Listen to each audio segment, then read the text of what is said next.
अगर आप mutual fund के जरिए स्टॉक मार्केट में इन्वेस्टमेंट करना चाहते हैं, across the sector small mid and large cap में पैसा लगाना चाहते हैं, तो आपके लिए फ्लेक्सी कैप या मल्टी कैप फंड दोनों ही एक बेहतर विकल्प साबित हो सकता है। अब बात आती है, दोनों में से आपको अगर एक चूज करना है तो एक बड़ा टफ काम है। तो कौन सा फंड जो है आपके रिस्क के अकॉर्डिंगली और रिटर्न भी अच्छा मिल सकता है, क्योंकि मार्केट में अगर हम इन्वेस्टमेंट करते हैं, म्यूचुअल फंड में पैसा लगाते हैं, तो हमें रिटर्न भी देखना है और हमें रिस्क का भी देखना, ध्यान देना जरूरी है। दोनों ही एक इक्विटी फंड है, तो इक्विटी में रिस्क बहुत ज्यादा होता है। और वीडियो की एंड में मेरी पसंद की एक फ्लेक्सी कैप एंड एक मल्टी कैप फंड आपको बताऊंगा कौन सा मेरे लिए बेस्ट है। तो वीडियो शुरू करने से पहले जस्ट डिस्क्लेमर, कोई भी इन्वेस्टमेंट करने से पहले आप अपने फाइनेंशियल एडवाइजर से सलाह जरूर लेना या तो खुद स्टडी कर लेना। ये वीडियो सिर्फ और सिर्फ एजुकेशनल पर्पस के लिए है। So hello everyone, my self Govinda Roy and आप देख रहे हैं आपकी अपनी यूट्यूब चैनल। चलिए वीडियो की शुरुआत करते हैं। तो क्विक रिमाइंडर, अगर आपने चैनल को अभी तक सब्सक्राइब नहीं किया तो कर लीजिए, ताकि आने वाले जो इंपॉर्टेंट वीडियो आपसे मिस ना हो, इसीलिए आप बेल आइकन को जरूर हिट कर देना। दोस्तों, अगर हम बात करें flexi cap and multi cap fund की, तो सबसे पहला या पुराना फंड की अगर हम बात करें वो है multi cap fund. Multi cap fund में बेसिकली पहले फंड मैनेजर करते क्या थे, सेबी का कोई रेस्ट्रिक्शंस नहीं था। उस टाइम फंड मैनेजर अपने हिसाब से उनको पोर्टफोलियो को मैनेज कर सकते थे, राइट। अब ऐसे ऐसे फंड्स में देखा गया कि लार्ज कैप का पार्ट वो ज्यादा करके रखते थे ताकि रिस्क वो कम ले सके। कभी कभार जैसे लार्ज कैप में रैली आती है, कभी मिड कैप में या कभी स्मॉल कैप में, तो फंड मैनेजर अपने स्ट्रेटेजी के हिसाब से जो है वो पोर्टफोलियो मैनेज करते थे। कभी लार्ज कैप का बढ़ा दिया या तो मिड कैप का बढ़ा दिया, या तो कभी स्मॉल कैप में एडजस्टमेंट कर दिया। स्मॉल कैप जो है काफी रिस्की फंड्स होते हैं, रिस्की कंपनी होते हैं, राइट। तो पहले ऐसा कोई रेस्ट्रिक्शन नहीं था, बट जब ये सेबी ने रेस्ट्रिक्शन लगा दी, उसके बाद जो है कंपनियां ये फ्लेक्सी कैप फंड लेके आए। फ्लेक्सी कैप का मतलब ये है, आपको समझ में आ गया होगा, ठीक है। फ्लेक्सी कैप का मतलब फ्लेक्सी। तो मल्टी कैप फंड में जैसे रेस्ट्रिक्शन लगा, रेस्ट्रिक्शन ये लग गया कि मल्टी कैप फंड में मिनिमम जो इक्विटी है वो 75% रखना जरूरी है, ठीक है। 75% इक्विटी में रखना जरूरी है, जिसमें रहेगा 25% small cap, 25% mid cap and 25% large cap.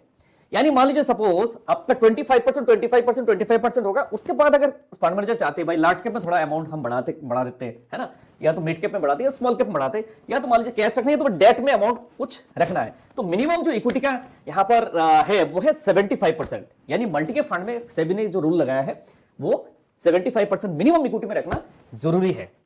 दूसरी तरफ अगर हम बात करें फ्लेक्सी कैप फंड, अब फ्लेक्सी कैप फंड में फंड मैनेजर की कोई रेस्ट्रिक्शन नहीं है। इसमें फंड मैनेजर अपना डिसाइड कर सकता है मार्केट कंडीशन के हिसाब से, ठीक है। मार्केट कंडीशन के हिसाब से किस टाइम लार्ज कैप में बढ़ाएगा, किस टाइम जो है मिड कैप में बढ़ाना है, किस टाइम स्मॉल कैप में बढ़ाना है पोर्टफोलियो।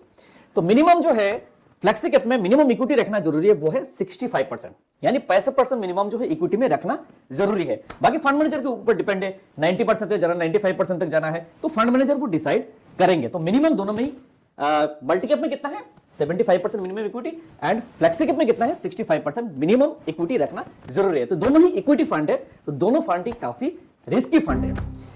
अब बात करते हैं, अगर रिस्क प्रोफाइल के हिसाब से अगर हम बात करते हैं, तो मान लीजिए सपोज कोई मार्केट कंडीशन ऐसा आ जाता है, राइट।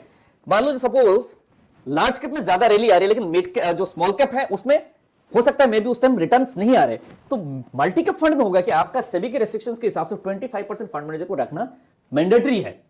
तो उस टाइम क्या होता है, जैसे फ्लेक्सी कैप फंड जो है अच्छा काम कर सकता है उस टाइम में, लेकिन कभी कभी ऐसा होगा कि फंड मैनेजर ने ऐसा कॉल ले लिया फ्लेक्सी कैप फंड में और उसके कंडीशंस के हिसाब से रिटर्न नहीं मिला, तो वहां पे भी रिटर्न थोड़ा सा इंपैक्ट कर सकता है। बट अगर कभी कभार जैसे होता है कि मल्टी कैप फंड में दोनों की बराबर, मतलब तीनों की बराबर है, जैसे mid small and large cap का 25%, तो स्मॉल कैप जो है थोड़ा सा एग्रेसिव कंपनियां होते हैं एंड रिटर्न्स भी काफी अच्छा मिलता है, लेकिन जो मार्केट गिरता है तो उनका जो है उस टाइम वो स्टॉक्स ज्यादा गिरते हैं, तो काफी रिस्की एक फंड वो हो जाता है। तो अगर हम रिस्क के अकॉर्डिंगली अगर देखते हैं तो फ्लेक्सी कैप से ज्यादा थोड़ा सा रिस्क हमें लगता है कि मल्टी कैप में थोड़ा सा ज्यादा रिस्क है। अगर हम कैटेगरी एवरेज की अगर बात करते हैं, राइट, तो कैटेगरी एवरेज की बात करते हैं अभी तक की अगर हम बात करें तो फ्लेक्सी कैप से ज्यादा मल्टी कैप फंड ने रिटर्न दिया है आज के डेट में। दोस्तों, आप बात आती है कि आपको दोनों में से अगर एक चूज करना है तो कौन सा आप चूज करें, तो वो है आपके रिस्क एपेटाइट के हिसाब से, यानी रिस्क प्रोफाइल के हिसाब से आप अपने दोनों में से एक चूज कर सकते हैं। जैसे अगर आप एग्रेसिव इन्वेस्टर हैं तो आप जो है देख सकते हैं मल्टी कैप फंड को आप देख सकते हैं, आप स्टडी कर सकते हैं। अगर आप मान लीजिए सपोज थोड़ा सा आप चाहते हैं कि थोड़ा सा हल्का सा कम हो तो फ्लेक्सी कैप फंड हो एक बेहतर विकल्प साबित हो सकता है, क्योंकि फ्लेक्सी कैप फंड जो है, क्योंकि फ्लेक्सी कैप फंड में फंड मैनेजर के पास जो है पावर रहता है, वो कब अपना पोर्टफोलियो जो है वो डाइवर्सिफाई कर सकता है, डाइवर्सिफाई हो जाता है, दोनों में डाइवर्सिफिकेशन है। बट यहां पर थोड़ा फंड मैनेजर के पास जो है एक अच्छा सा पावर रह जाता है कि वो अगर चाहता है कि लार्ज कैप में ज्यादा अमाउंट रखना तो लार्ज कैप में ज्यादा रख सकता है। तो लार्ज कैप एक जो है पिलर होता है अपने स्टॉक मार्केट की। तो अगर मान लो ज्यादा मार्केट जब गिरता है तो उस टाइम लार्ज कैप जो है कम गिरते हैं comparatively mid and small cap के तुलना में, ठीक है। तो ये एक थोड़ा सा हल्का सा, इससे आपका जो रिस्क थोड़ा सा कम रहता है। बाकी ये मेरा अपना पर्सनल ओपिनियन है, अगर आपको खुद को भी रिसर्च करना है, रिसर्च करके एंड आप डिसाइड कर सकते हैं दोनों में से कौन सा बेहतर आपके लिए विकल्प साबित हो सकता है। दोस्तों मेरे पसंद की अगर मैं मल्टी कैप फंड की बात करूं तो मेरे नजर में एक फंड है, वो है Nippon India multi cap fund. बाकी ये वीडियो कोई स्पॉन्सर नहीं किसी कंपनी से। तो Nippon India multi cap fund अगर हम बात करें, करंट एनएबी है 299.44, रेगुलर की एनएबी है। इस फंड की अगर एग्जिट लोड की बात करें, एग्जिट लोड है अगर 12 महीने से पहले अगर आप निकालते हैं तो 1% एग्जिट लोड लगता है। इंसेप्शन डेट अगर बात करें इस फंड की इंसेप्शन डेट है वो है 29 मार्च 2005। ये काफी पुराना फंड है। बेंचमार्क है निफ्टी 500 टीआरआई, इसके बेंचमार्क है। अगर हम एसेट साइज की बात करें, एसेट साइज है 38,677 करोड़ का एसेट साइज है, काफी बड़ा फंड है, पुराना फंड है, काफी बड़ा फंड है, राइट। और एनएबी भी काफी अच्छा खासा ग्रोथ किया है, ठीक है। 299.44 का एनएबी है। दोस्तों अगर हम रिटर्न की बात करें, इस फंड ने जो रिटर्न दिया है, एक साल का रिटर्न की अगर बात करते हैं वो है 31.63%। 2 साल का रिटर्न है 32.56%। 5 ईयर का रिटर्न की बात करें, 5 ईयर का रिटर्न जो है वो है 25.35%। लमसम की रिटर्न बात कर रहा हूं। एंड अगर शुरू से अभी तक सिंस इंसेप्शन जो इस फंड ने रिटर्न दिया है वो है 18.8% का रिटर्न दिया है शुरू से अभी तक का इस फंड ने, ठीक है। तो रिटर्न भी काफी अच्छा दिया इस फंड ने। तो दोस्तों मेरे पसंद की अगर मैं फ्लेक्सी कैप फंड की बात करूं तो बेस्ट फ्लेक्सी कैप फंड मुझे लगता है वो है एचडीएफसी फ्लेक्सी कैप फंड, ठीक है। एचडीएफसी फ्लेक्सी कैप फंड की अगर करंट एनएबी की बात करें वो है 1916, यानी 1916 रुपए की एनएबी है आज के डेट में। अगर आप एक साल पहले निकालते हैं तो 1% का एग्जिट लोड है। बेंचमार्क वही है निफ्टी 500 टीआरआई है, ठीक है। एसेट साइज जो है बहुत ही ज्यादा एसेट साइज है, 64,928 करोड़ का एसेट साइज है। एक साल का लमसम की जो रिटर्न है वो दिया है 28.31%।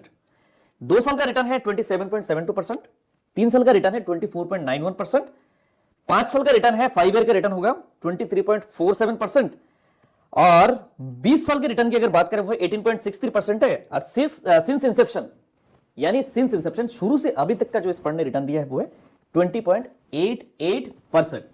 तो दोनों फंड है भी रिटर्न अच्छा परफॉर्म कर रहा है आज के डेट में। तो दोस्तों इस वीडियो में आज इतना ही।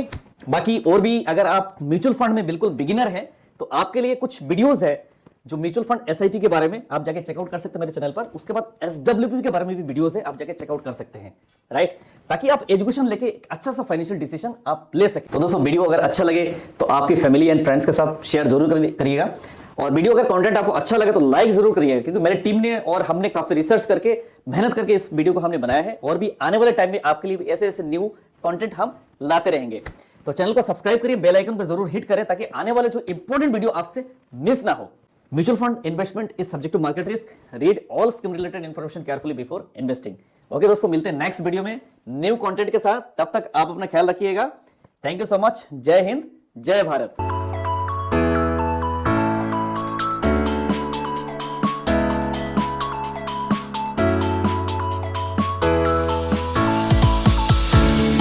Mutual fund investment is subject to market risks. Read all scheme related information carefully before investment.